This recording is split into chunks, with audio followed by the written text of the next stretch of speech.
Lockdown के दरमियान में जो 8 दिन गुजारे हैं ना, वो बहुत मुश्किल से गुजारे हैं।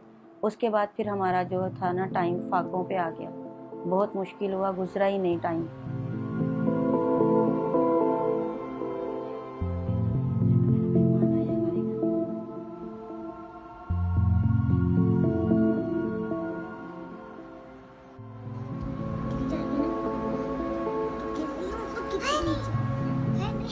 अब बहुत मुश्किल हो रही है लॉकडाउन की वजह से। अभी तक लोग तो नहीं बुला रहे काम पे, घर में ही बैठे हुए हैं।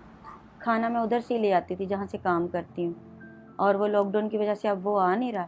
और जो राशन भेज रहे थे उनका भी काम बंद हुआ है, तो वो लोगों ने भी हमसे रब्ता ही नहीं किया।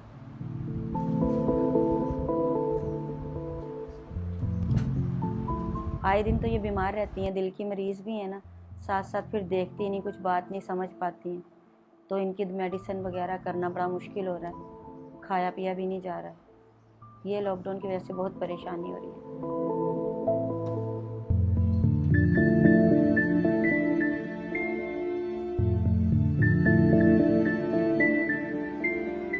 पैरागॉन ने ड्राइवरी का काम करता जी, उत्थे खांसी आई, उन्हें मैंने काट दिता काम तो घर चला जा। उत्थे भी मैनू है भी कुछ नहीं, उन्हें एवं मतलब शक की बुनियाद से मैंने काट दिता भी तेन करोनिया है, लेकिन मैनू कोई शय भी नहीं है। मां रमजान है, रोजे रखन भी तंग है, राशन नहीं घर च है, नौकरी भी नहीं लाभ रही, धक्के खा रहे हैं।